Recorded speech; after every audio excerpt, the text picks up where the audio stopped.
ఏపీకి అన్ని విధాలుగా మోదీ ప్రభుత్వం చేయూత అందిస్తోందని కేంద్ర మంత్రి భూపతిరాజు శ్రీనివాస్ వర్మ వ్యాఖ్యానించారు.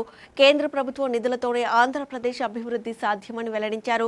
గత జగన్ ప్రభుత్వంలో మోదీ ప్రభుత్వం ఏపీకి ఎలాంటి సహాయం చేయట్లేదని తప్పుడు ప్రచారం చేశారని మండిపడ్డారు.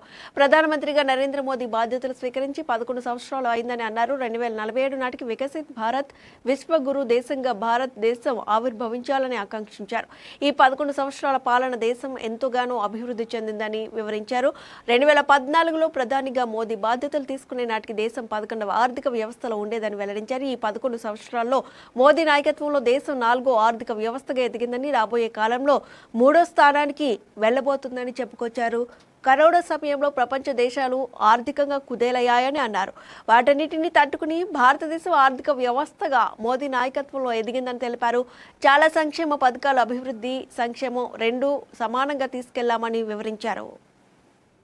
అదేవిధంగా దేశంలో ఎమర్జెన్సీ విధించి 50 సంవత్సరాలు పూర్తయ్యేటువంటి సందర్భంలో 1975 జూన్ 25వ తేదీన ఎమర్జెన్సీ విధించినది. ఎమర్జెన్సీలో జరిగినటువంటి అకృత్యాలను పెద్ద ఎత్తున ప్రజల్లోకి తీసుకెళ్లాలి. అదేవిధంగా శ్యామ్ ప్రసాద్ ముఖర్జీ యొక్క బలిదానానికి సంబంధించి జూన్ 23వ తేదీనటువంటి కార్యక్రమం, వీటన్నిటికీ కూడా ఈ నెల 9వ తారీఖు నుంచి 20వ తారీఖు వరకు పెద్ద ఎత్తున కార్యక్రమాలని జాతీయ పార్టీ రూపొందించడం జరిగింది.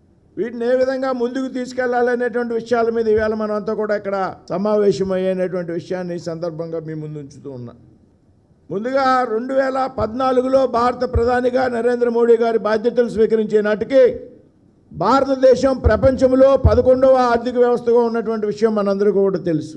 11వ ఆర్థిక వ్యవస్థగా ఉన్నటువంటి భారతదేశం 11 సంవత్సరాల మోడీ గారి పరిపాలనా కాలంలో ఈవేళ 4వ ఆర్థిక వ్యవస్థగా ఎదిగింది అనేటువంటి విషయం కూడా మనందరికీ కూడా తెలుసు.